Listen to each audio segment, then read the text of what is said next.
Hindi na nagpapabaya ang Diyos. Pinagpapasalamat natin ang buhay ni Congressman Dan Fernandez, ni na Congressman Abante, at nakipag-meeting sila sa amin through the FABC.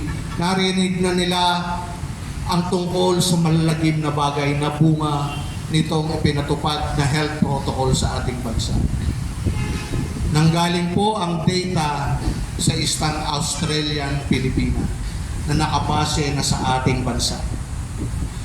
Lingid sa ating kaalaman, hindi pinababatid sa atin ng ating mga media kung ano na ba talaga ang estado ng mga namamatay dahil sa pagpapatupad na ito ng bakuna. Amen. Sa lahat ng ating mga kababayan. Kasama na rito ang ating mga kapulisan, kasama na rito ang ating mga kasundaluhan, kasama na rito ang ating mga empleyado sa pribado at gobyerno.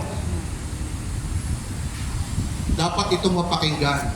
Wala silang lakas upang sila ay pakinggan. Kaya silang suhetuhin ng gobyerno.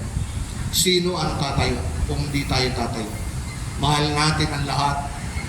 At ayon sa data, bagamat hindi ito ibinigay ng DOH, hindi ito sinasadyang ibalita ng mga ABS-CBN, GMA7 at iba pang malalaking istasyon ng media sa atin, malalagim po kayo. Amen. Sa katunayan, ngayon lang nangyari ng ating mga buntis na ayaw dati nating painumin kahit paracetamol. Yes. Ngayon lang ginawa itong nangyari sa kanila. Natuturokan sila ng santambak na bakuna habang sila'y nagdadalantang. At ito ang bunga batay din sa inilabas nilang bilang ng mga bakuna na ibinigay nila mismo sa atin. Hindi biktima. Bilang ng mga bakuna, iba't ibang brand na ibinagbigay sa lahat ng Pilipino. At baka masya kayo. More or less 81 million Filipinos.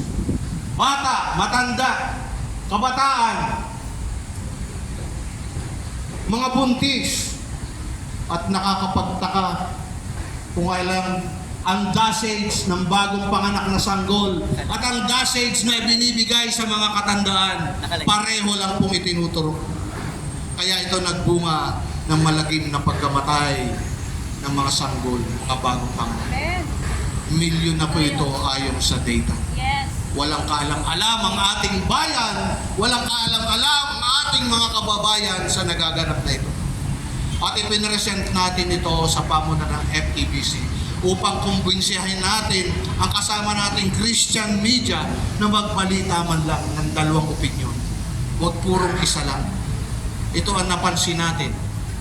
Lahat pro-vax, lahat pro-mandatory, lahat pro sa lockdown. Wala man lang nagbalita ng tungkol sa ginagawa natin. 4 na buwan tayo sa Senado para wag maipasa ang mga batas.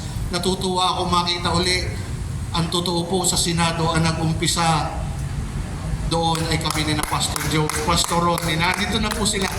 4 kami hanggang naging 5. Nagtolda pa kami sa labas ng gate ng Senado. Dumating sina Oscar. Dumating sina Joy. Dumating ang hanggang tulungan tayo ni Nakapre. Dumami tayo. Pero sa amin po nagsimula talaga sa inyong kapastoran. At salamat po, dinala ulit kayo ng Panginoon, mga kapwa ko kapatid na pastor. Narito pa kayo muli at nakasama muli natin sa gawain. Nagsisimula tayong manawagan sa lugar na ito ng mga Kristiyano na paghabang nagaganap ang deliberation ng hearing tungkol sa labis-labis na pagkamatay higit sa ordinaryong dating naitala bago nagkaroon ng bakunahan. 300,000 plus ang excess death 2021 pa lang since the rollout of the vaccinations.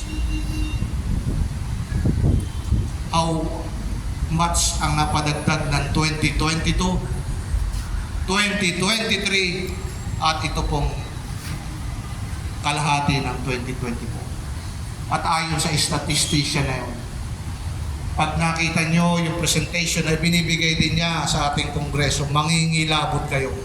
Nagsisimula pa lang ang malagim na bilang ng kamatayan at kapinsalaan na naidulot ng vaccination na ito sa ating bansa.